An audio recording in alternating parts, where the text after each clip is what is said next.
today I am going to be making some teriyaki chicken sushi rolls. What is fantastic about sushi is that you can change it to whatever suits your palate. You can mix up your protein, mix up your vegetables, whatever you enjoy eating, you can change it around to suit your taste. So here we've got our nori, which is our seaweed. You'll need a quarter of a cup of rice wine vinegar, 1 teaspoon of salt, 2 tablespoons of caster sugar, and some sushi rice. Sushi rice is really important because it's a short grain and it's not a longer grain like your basmati or your long grain rice, and therefore it will be able to get that sticky texture that we're after. Here I've just got 2 cups and I have rinsed it until the water is running nice and clean.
So really simple chicken teriyaki here.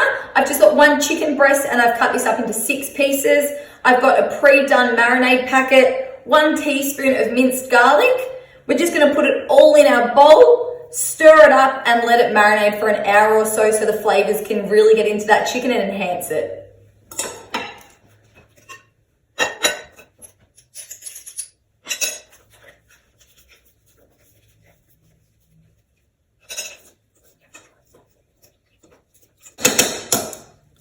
Now that I've coated all my chicken in that marinade, I'm going to Glad wrap it, put it in the fridge for about half an hour to 60 minutes to really let the flavors marinate there and make that chicken taste really delicious. Alright, so here we are going to prepare our vinegar mixture that we are going to coat in our sushi rice when that is cooked. First of all, we are going to put in our quarter of a cup of rice wine vinegar. We're going to put in our teaspoon of salt.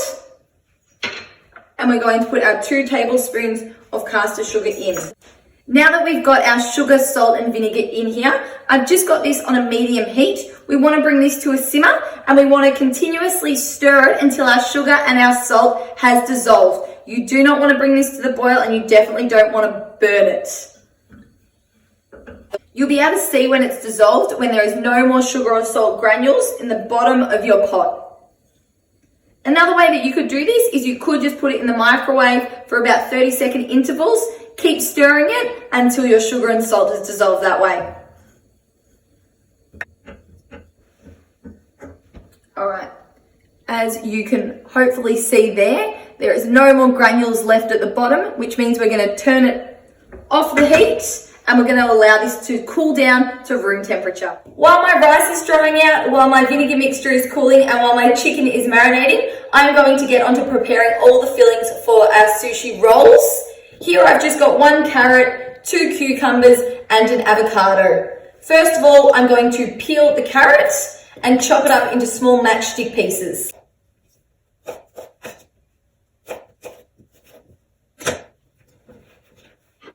So now we've got our little matchstick pieces there. You don't want these to be too big because remember we are going to be eating these raw.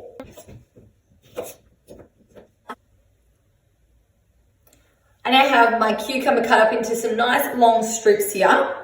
As you can see, the seed bit here I'm not going to include just because we want the nice fresh crispiness from that outside layer there that doesn't have the seeds, which makes it almost a little bit mushy.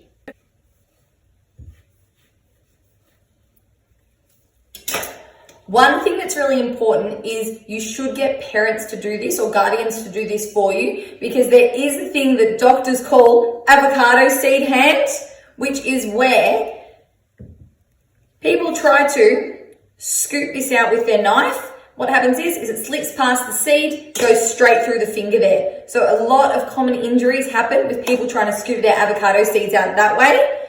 A good way to get the skin off is to always scoop it out with a spoon. Sometimes it'll come out easier than other times.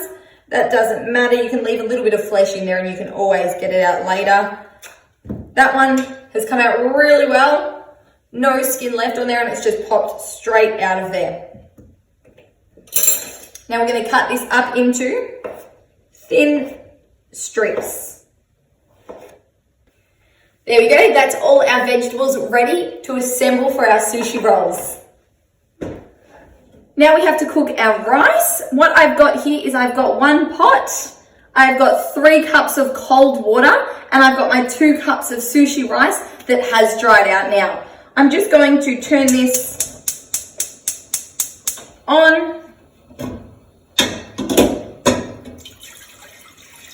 Add my 3 cups of cold water. I'm going to add my 2 cups of sushi rice. Just going to give this a stir. And I'm just going to bring this up to the boil with the lid off.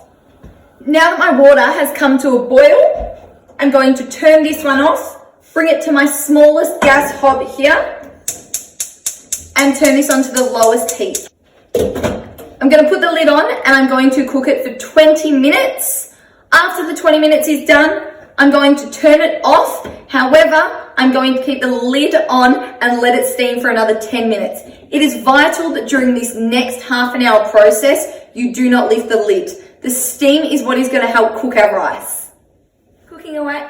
While our rice is cooking away, I'm just going to start to cook my chicken.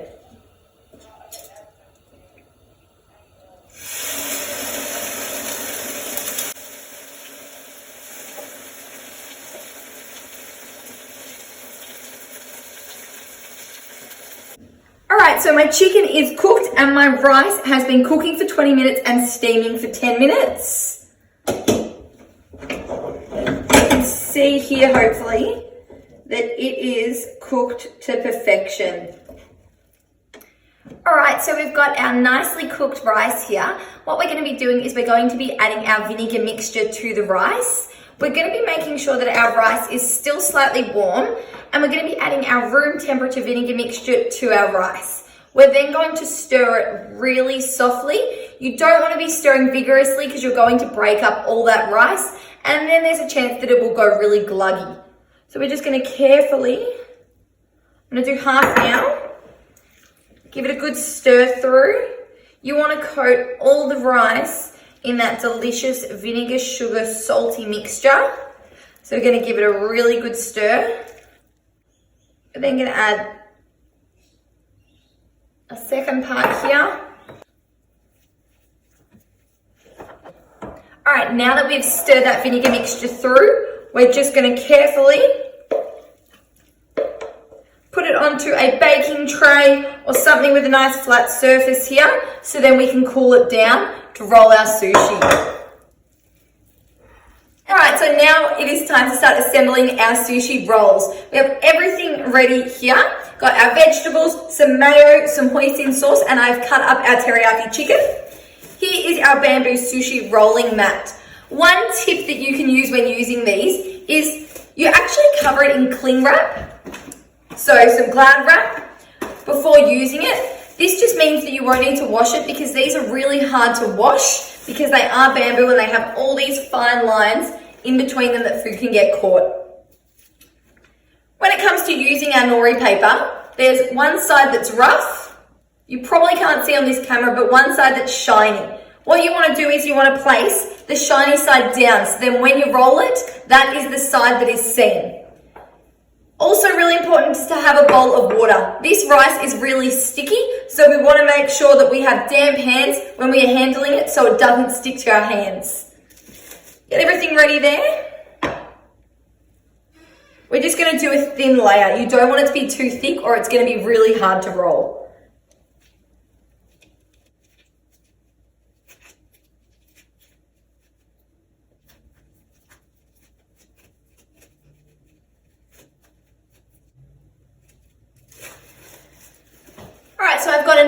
even layer of rice here. As you can see, I have a gap here. This gap is just so when I roll my sushi, the last bit doesn't have rice, so it can stick to the other side of the seaweed. Now what I'm going to do is place a line of mayo along here, and this is going to be a bit of a guideline of where we're going to put all our filling ingredients. You don't want to have your filling ingredients all over the sushi because you want to be able to roll it up and have that in a nice even line throughout it. Also some hoisin sauce just for a little bit of extra flavor.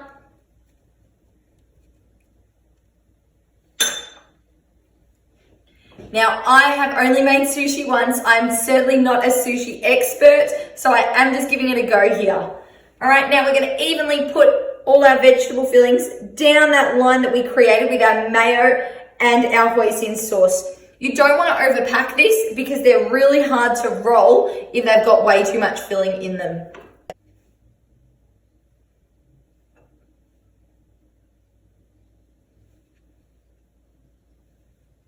All right, I've got this in a nice line now. Now we're carefully going to push this. And as you push, you almost want to press the filling in. All right, you want to make sure it's nice and tightly wrapped so when you cut it, it doesn't fall apart.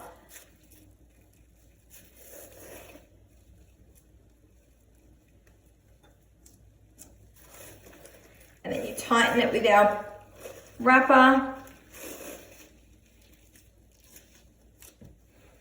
And there we have a sushi roll.